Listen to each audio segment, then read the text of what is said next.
Hi and welcome. As always, I'm Abbie. This is Stories Lived, Stories Told, and here's my question for today.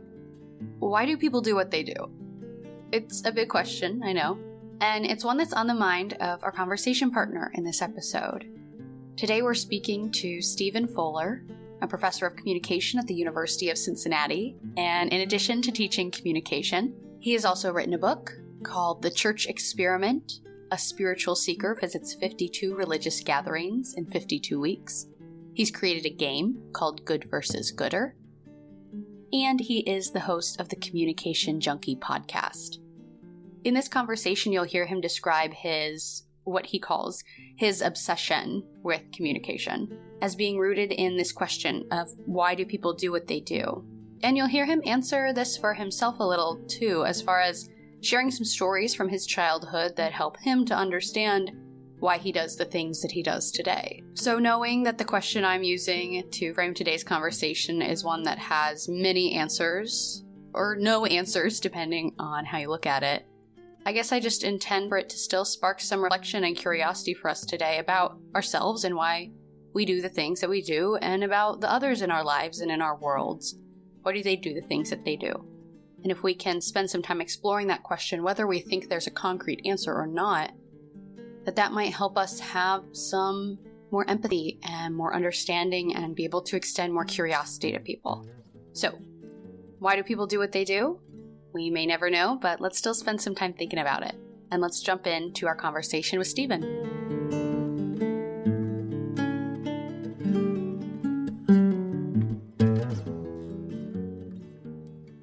Hi, Steven. Thanks so much for being here today. Hi, Abbie. Thanks for having me. I'm really looking forward to getting into this conversation with you. I mean, it is a communication podcast, but not everyone that I get to talk to is a lover of communication in the way that I am, but I think we have some shared passion. So I'm excited to see where our conversation takes us today. And the more I've learned about you, you seem a very fascinating person. So I'm excited to hear more of your thoughts and ideas. But to start, of course, context is great. And so I wonder if you could share some stories with us that you feel are helpful to know going into this conversation that help us to understand who you are. Yeah, well, it's great to be here. I'm looking forward to it. I mentioned to you through an email, I listened to some of your episodes and you do a great job, and it's a really fun listen. So I'll try to live up to the expectations that I've heard previously. So my stories are a little boring in some ways. I think especially my childhood growing up, which I also think probably shaped me the way that it did. I grew up in a pretty utopian world. Now, looking back, obviously, it's, the neighborhood I grew up in wasn't amazing and our house wasn't amazing. But as a little kid, you don't really pay attention to that stuff. Yeah. All you really pay attention to was I had two parents that loved me. I had an older brother that I hung out with, an older sister that she was out of the house at a pretty early age for me, but then she had kids. And so they almost grew up like my siblings too. And so for me growing up, it was a lot of that sort of story that you would see in a movie or a TV show where I played basketball in the driveway and we played wiffle ball in the front yard. And it was a little boring, but I also think it created in me this real desire and passion for community that I feel like has stayed with me pretty much my whole life. That even in the stories that I love, I don't know if you've ever heard of a genre called cozy, like cozy mysteries, cozy stories. I haven't. They're really made for like 80-year-old women. But yeah. And you? Yeah, the TV show Murder, She Wrote. Did you ever watch that? You ever heard of that? Yeah. Golden Girls. Do you know what that sitcom is? Yeah. So all of these shows that I would watch growing up with my grandma, and they all had this like sense of perfect community. And it's something that I feel like I've kind of sought my entire life, which is problematic, right? Because in the world, there really is no such thing. And so I think from a really young age, there was kind of this mentality put in me to seek out relationships and community, living spaces, work environments that felt perfect and idyllic. Yeah. If you launch into life with that mentality, you're going to learn pretty quickly that you're going to get disappointed a lot. Yeah. Growing up and even becoming an adult, I feel like I kind of go through this cycle of trying to create this perfect world, this perfect environment, and then it failing. Mm-hmm. And so you sort of have to start over again and try to create a new perfect world, perfect environment. In some ways, I think it's part of the reason why I got into teaching, because you get to start over every 15 weeks with a new class, new students. And I always find myself towards the end of a semester feeling like I'm the worst teacher in the world. I did a horrible job. I should give up teaching. And then it ends and you get to start over and redo your syllabus and start teaching again and try to make the next one perfect. And so I think that all kind of started for me when I was a little kid growing up and just seeking out that sort of same feeling I had as a little kid. Like, can I recreate this over and over and over again? And I don't think it's ever really worked. Yeah. But the never ending quest to find that is kind of what my life has sort of turned into. Do you consider yourself a perfectionist? Yeah. I mean, I think in some ways it's a good thing that you're always wanting more and striving to do more and be better. And in a lot of ways, it's really unproductive. Like I do have this one story from when I was, I think I was in third grade, maybe. I turned in an assignment and the teacher gave it back to me and I got a perfect score. I was very happy about that as a perfectionist. And I think she might have put like a little check mark on the top of it. You know, like teachers would do, they put like a sticker or check mark or something. And I was so excited about my perfect score that I kept putting check marks on the paper. I was putting my own check marks on them. And by the end, I had covered the entire piece of paper in check marks to the point where you couldn't even recognize the assignment anymore.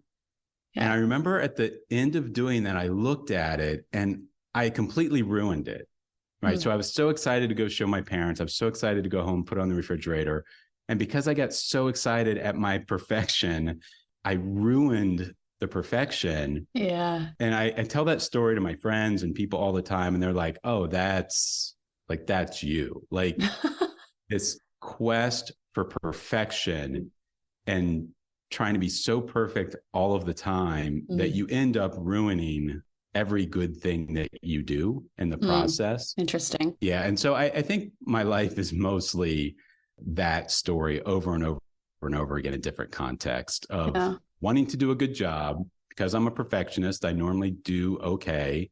And then not being able to accept what it is that I did. And so you keep going and keep going and keep going until you ruin it. You ruin the fun. Yeah. You take the enjoyment out of it. And yeah, so that seems to be a common theme in what I do. Yeah, I relate to that as well, in terms of perfectionism. And I would say in that same family, control. And so getting into this podcast, among other things in my life, has been a really important lesson for me because a big part of CMM is this idea of like emergence and mystery. And that has never really come naturally to me. What I tend to go more towards is the making a plan or, trying to perfect whatever situation I'm in. And so I'm leaning into embracing emergence. I think the lesson for me has been, I can do things really well. I think I'm a capable person and a lot of my life has been based around achievement, based on school and other extracurricular things that I did. And I know that when I am in control of things, I could get pretty close to perfection sometimes in my own eyes. But also that really good things can happen when you let go of that and try to let some things emerge too, as far as like even in these conversations. Like I started out having conversations with people and I sent them a ton of questions in advance and then was really trying to stick to those because I thought, this will be the perfect conversation if we hit these points. And I didn't leave any room. That was my version of putting 100 check marks on the page and covering up what could have been really good on its own. By trying to overdo it a little bit, probably. Do you know where that control comes from for you?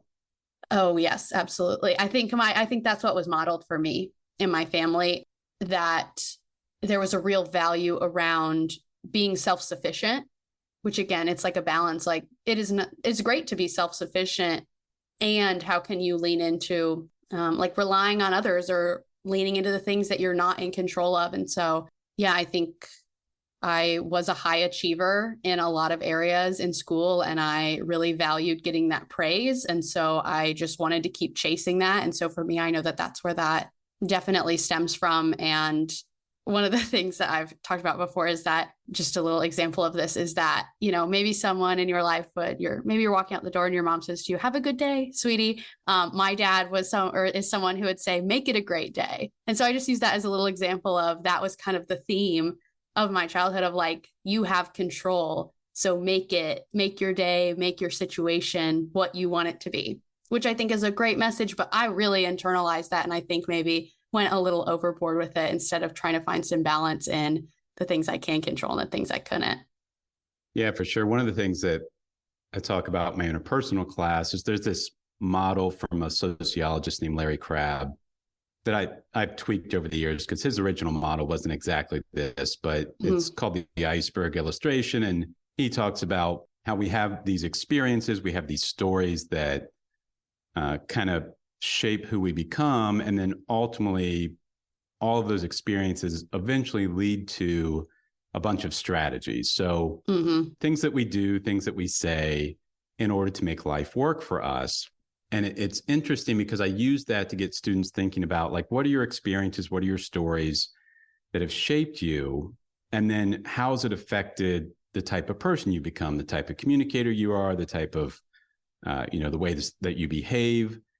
And so I always ask them to find these experiences from their youth that lead them down these pathways. And so even going into this interview, I was thinking a little bit more specifically about kind of what those experiences and stories were for me. And as I was thinking about those, like, I was thinking about that kind of idyllic childhood. And for sure, one of the big experiences for me that led me into being a control freak was switching schools when I was in 6th grade, right in the middle of a school year, which I don't know if you remember junior high, but it's miserable to begin with. And then I left right in the middle of 6th grade, had to start a new school, moved from Cincinnati to Louisiana. So it's a completely different culture. And I'll never forget that first day of school, going to the cafeteria and having no one to sit with. That feeling of being out of control. I didn't know what to do. I was a shy kid. I could have gone and sat with someone, but then you risk rejection. I could sit by myself, but then people think you're a loser. And so I sat down for like 30 seconds, shoveled in some food, got up, threw my tray away, went to the bathroom and just sat in the bathroom for the rest of lunch.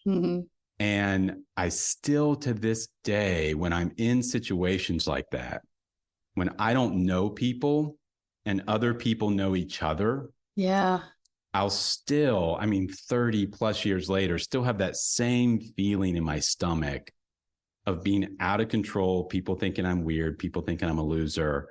And so I always tell my students, it's when you look at my life now, again, 30 plus years later, what you see throughout my entire life is a person who tries to put themselves in places where they're in control of that situation. Again, going back to the childhood, almost everything I do is trying to find a community in which I can be in charge of that community. And then while I'm in charge of that community, ultimately being such a control freak that I ruin it. And so then I have to go start over somewhere else and do it all over again. And, that I think just from a few little experiences from my childhood set me down this path to playing out this same cycle kind of over and over and over again. Absolutely. So I do think those, especially those early stories, experiences that we have, the stories that we tell ourselves about those experiences, they shape us forever.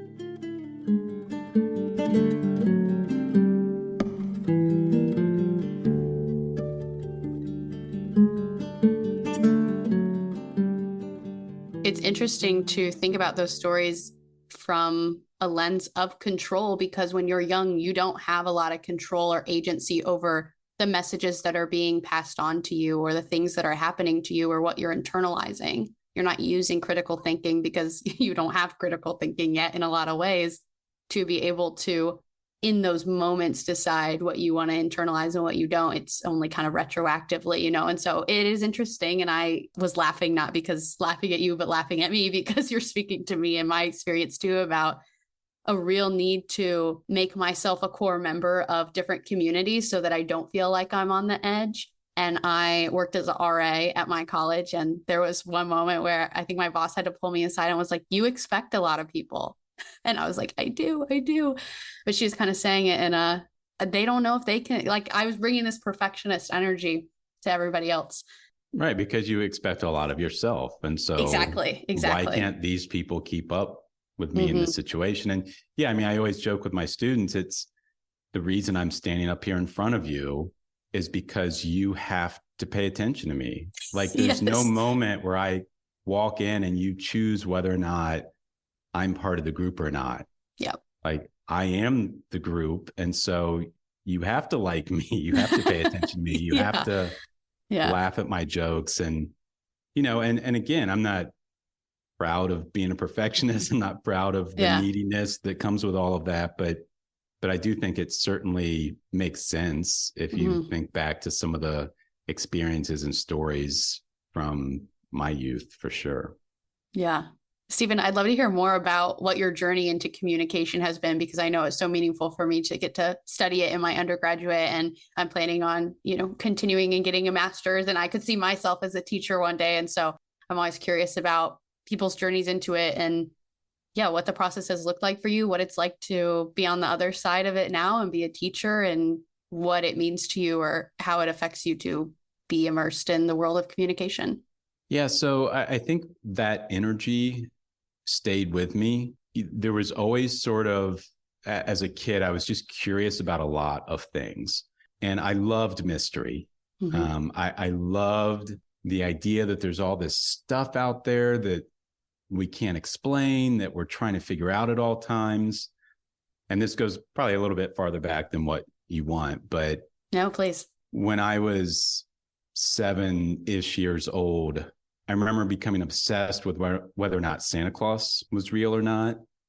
And so, spoiler alert, in case there's any 8-year-olds listening to the podcast, but I was obsessed with it. One Christmas, I remember leaving out an audio recorder. Back in those days, it was like a little cassette recorder, whatever. And I left it out because I was trying to catch Santa, like saying something. And I think it was my brother or somebody went out in the middle of the night and went ho, ho, ho on the recorder. And so I thought I caught actual audio of Santa Claus. I know it all seems cruel now looking back, but I did research on it. Like one of the funniest things looking back was I had this Christmas book and I found this, Yes, Virginia, There Is a Santa Claus story letter. I don't know if you ever read that, but someone wrote into a newspaper asking if there was a Santa Claus, you know, back in the 50s or 60s or whatever. And somebody wrote an article back saying, yes, there is a Santa Claus, and gave all these reasons. And I found this and I read it. And I remember going to my mom and saying, I found it. Like this is the evidence I've been looking for. This newspaper writer. Yeah. Prove there's a Santa Claus. Yeah. The original fake media, I guess. So like, I was so excited about that. And I remember the day I found out that he wasn't, like, I wasn't, you know, destroyed or anything, because I think kids figure out and adapt. But I just remember the obsession with figuring it out. Yeah. I feel like that became a big theme in my life, where I've just obsessed with mystery and obsessed with figuring things out. And as I aged, the mysteries just became different. Obviously, you know, it wasn't Santa Claus anymore, but, you know, I got obsessed as a teenager with, like, how do you choose one person to marry? Like, how do you, out of all these people on the planet, how does this even happen? Like, picking one person and then doing that for the rest of your life. Relationships to me became this huge mystery. It's like, how do you get into one? How do you do that forever? How do you choose somebody? And so I think a lot of my early obsession with communication was this obsession with relationships. Like, what are they? I mean, again, when you're a teenager, it's also like, you want to date people. Like you're trying to figure out like how to get a girlfriend, how to get a boyfriend, all that stuff. And so I remember going to college, and my original major was psychology, which tracks. Yeah. But you get into psychology and it's just not what I thought it was going to be. It wasn't all that interesting to me. And so I changed to accounting, which is odd, but I was always good at math, which I might be the only communication person on the planet who was. You might, yeah. Math. And I got into accounting. I was like, well, this is boring. Like I'm never going to get into a relationship if I'm an accountant. And that was one of the big keys at the time. And so I took interpersonal communication, and suddenly it was like, oh, this is the map. This is like the decoder ring for answering all of these questions you have. Why do people get into relationships? How do they get into relationships? How do they make relationships last? And beyond that, just why do people say the stuff that they do? Why do people do the stuff they do? I was obsessed at a pretty young age with people and how weird we all are. I would have this job. I worked downtown a little bit while I was in college in Cincinnati, and on my lunch break, I would go out and I would sit on our main Fountain Square area out there, and I would just watch people, and not in like some weird way, just being like, who are these people? Like, what are they doing? Like, what are their lives like? I had an apartment in a particular community in Cincinnati back then where I could see the river, and there's a bridge that crosses the Ohio River from Kentucky into Cincinnati. And I would just watch cars go over that bridge, and I would think to myself, like, who is in that car? Like, they have an entire life. Like, they're going somewhere and they're doing something, and their life to them is just as important and dramatic and interesting as my life is to me. And it was just car after car after car. And I took that obsession, and every communication class I took, it was like a little bit more of the answer to those questions. And so I kind of got hooked pretty quickly. It's a little like psychology. It's a little like sociology. It's a little like anthropology, but communication just approaches those big questions from this different angle that really resonated with me. Like really studying the things people say and the way they say them and the things they do and why they do them. It was all just really fascinating to me.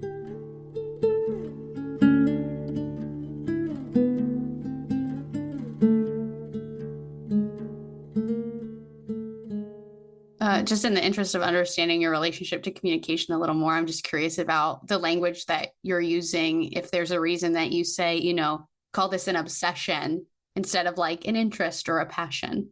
Yeah, well, I can be obsessive about things. I use that word a lot. And so obsessive compulsive disorder is an actual condition that, requires a diagnosis. And so I never say I'm OCD because I think we need to be careful of terminology we use. Yeah. But I'm definitely a very obsessive person. I can get ideas in my head and thoughts in my head, and it's really challenging for me to let go of those. I have some anxiety stuff that's mostly centered around health anxiety. And part of the reason why I deal with that is because if I have like an ache or a pain or something, I start to obsess over it. Yeah. And I'll think I'm having a heart attack. I'm thinking like pandemics are really fun when you have health anxiety. It's, yeah. Every time you feel a little warm, you're like, oh, I have COVID. And so that obsession plays out in different parts of my life. I can get obsessed about like sports or obsessed about, a particular band or whatever. Yeah. And so for me, it really was almost like this endless obsession with why are people the way they are, and why do they say the things they do, and why do they do the things they do? And I think about it all of the time. Yeah. if I go out to dinner and I'm with someone, I'm a pretty decent communicator because I know all of this stuff. And so I try really hard to focus. But if there's a conversation at the table next to me that is interesting, I have no chance. Like, I have to eavesdrop on that conversation. Yeah. My favorite moments in life are when I'm at Starbucks and at the table next to me, there's two people breaking up or whatever. Like, those are the moments that are on a first date. Boy, that's like hitting the jackpot. Just listening to the way people communicate on first dates, like the things that they talk about, like the questions they ask. Like, I love it. And so any situation like that in the real world with real people living real life, like, I just want every bit of that I can get. Yeah. Which sadly is part of the reason why I kind of like reality TV shows. Sure.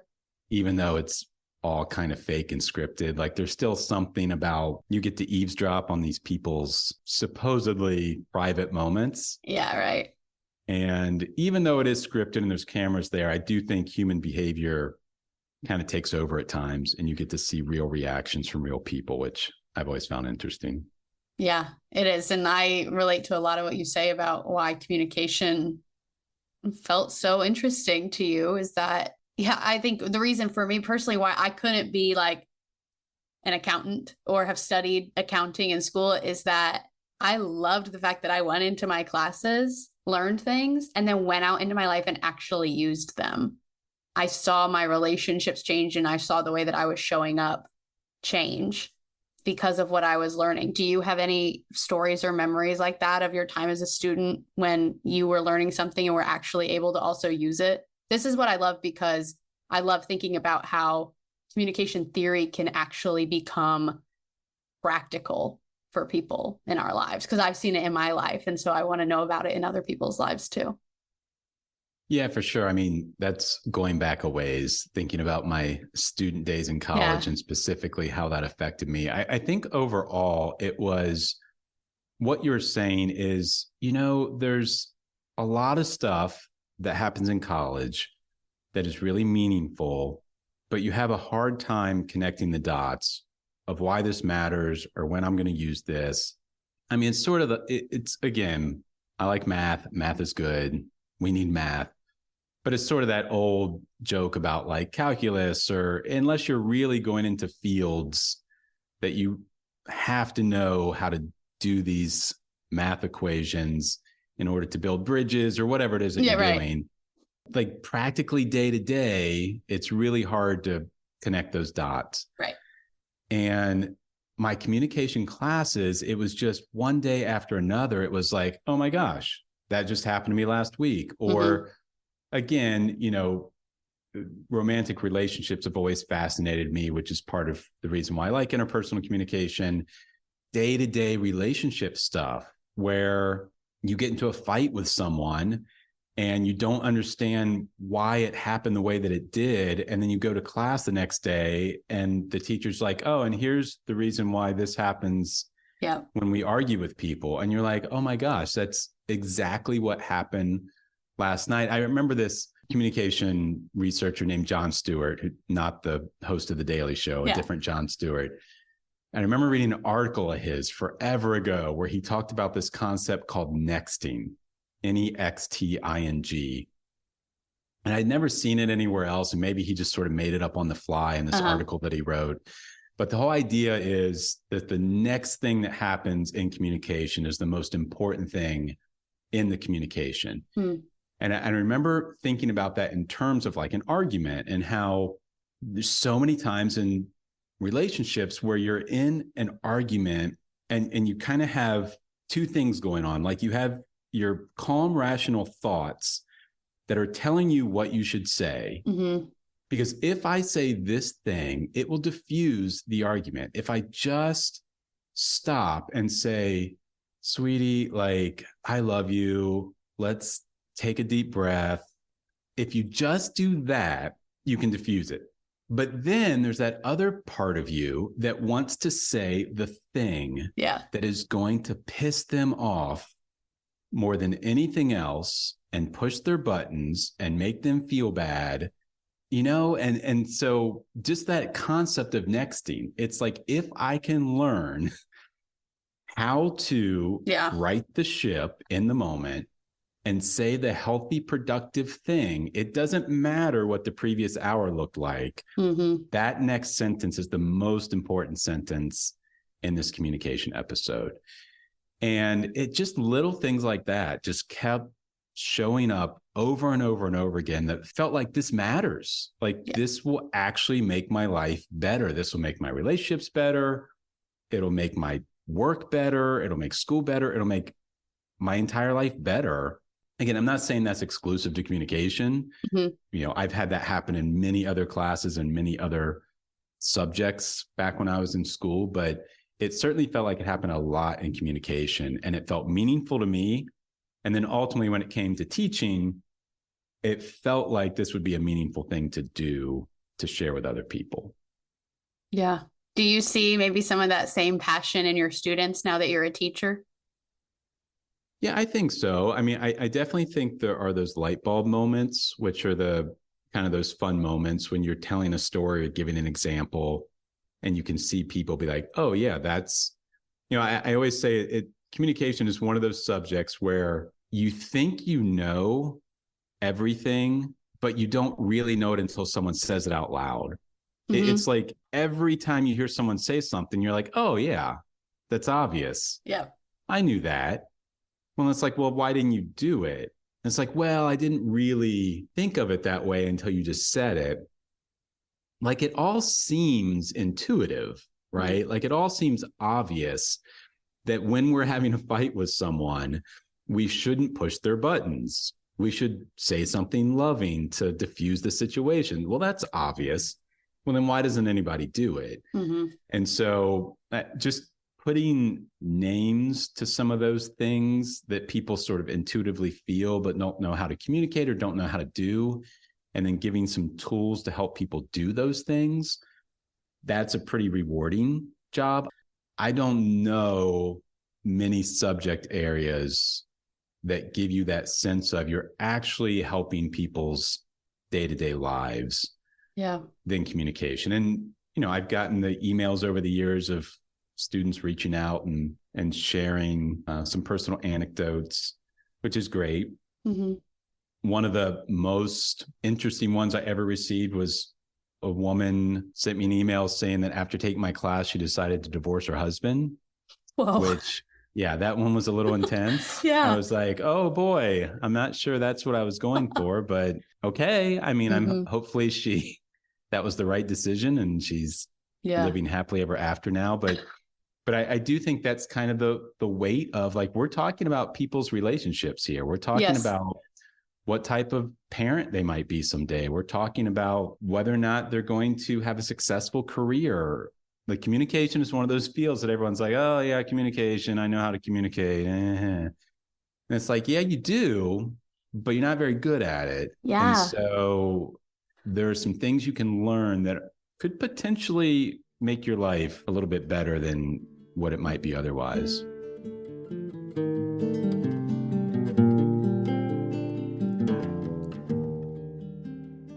I feel so strongly about that exact point of, I think at my university, and I think a lot, it was required that every single student in the university take one comm class, and that was the public speaking class.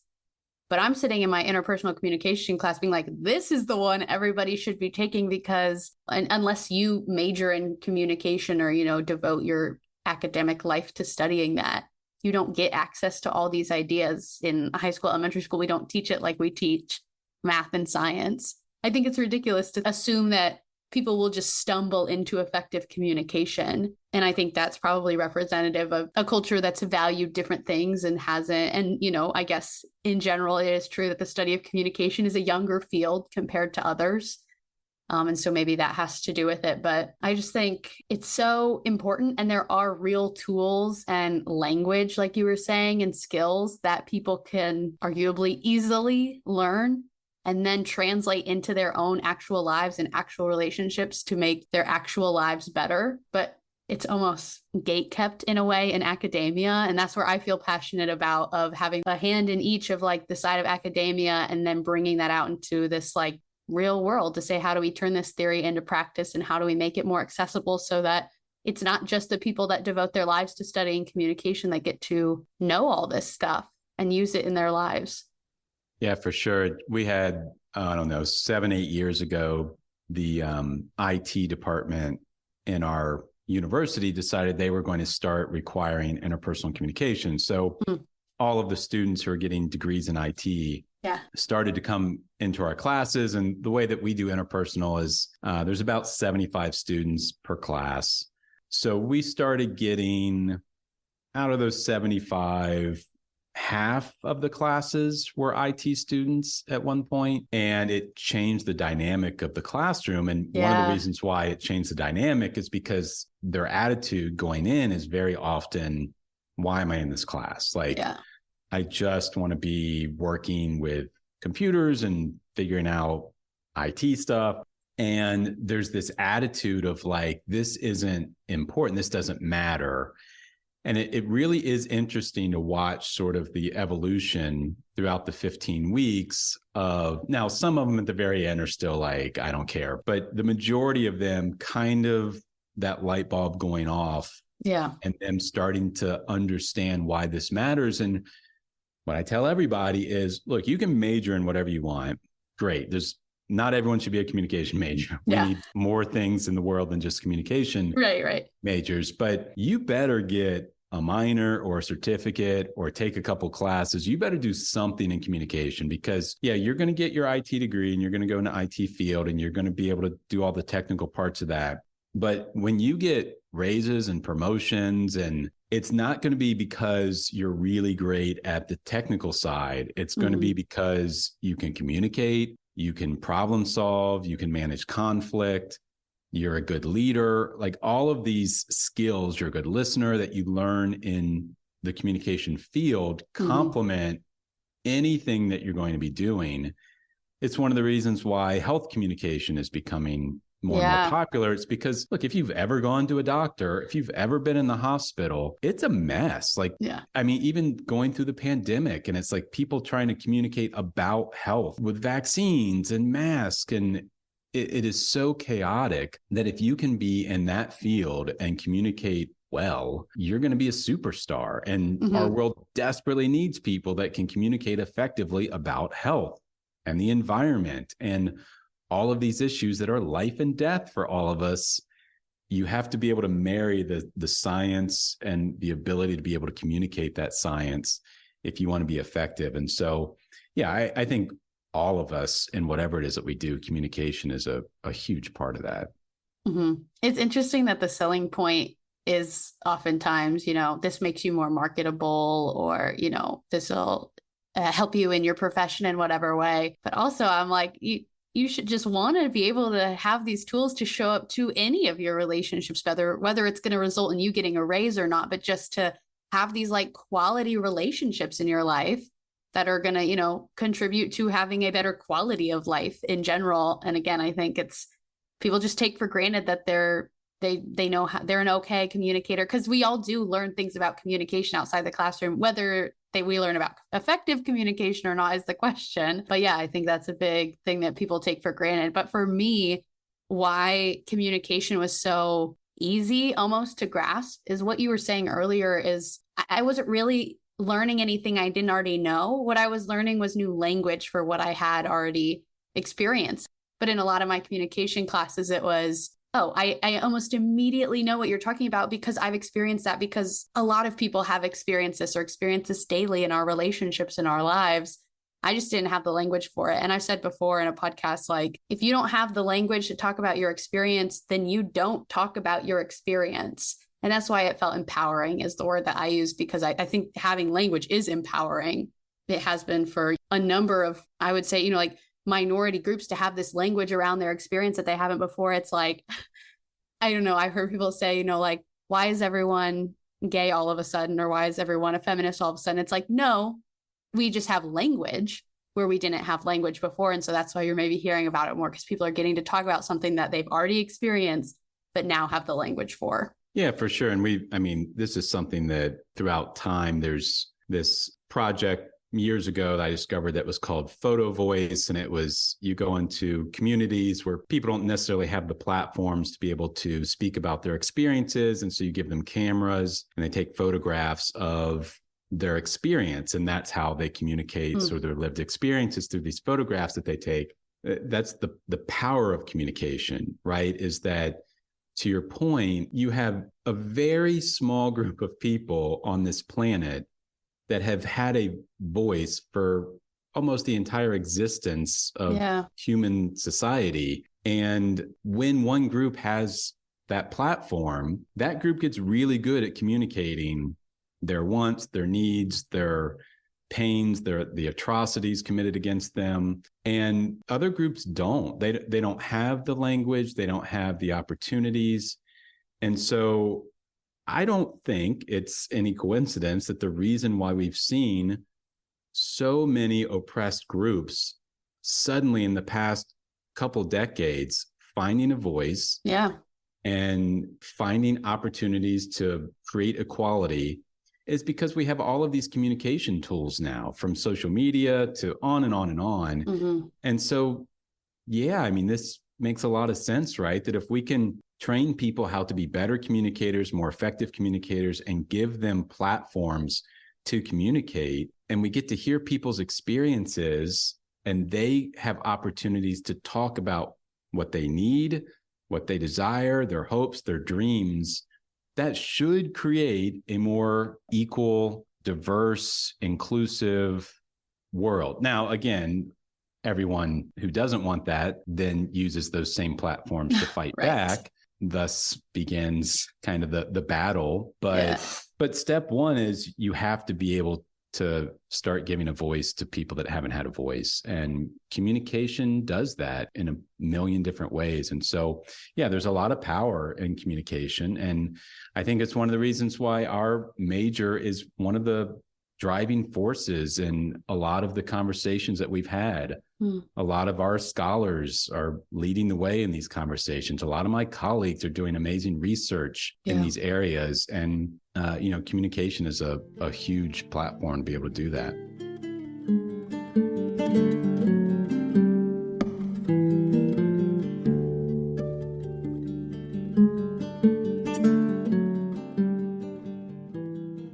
Okay, that is all for part 1 of our conversation with Steven, but we will be back next Monday for part 2, and you can join us in that conversation.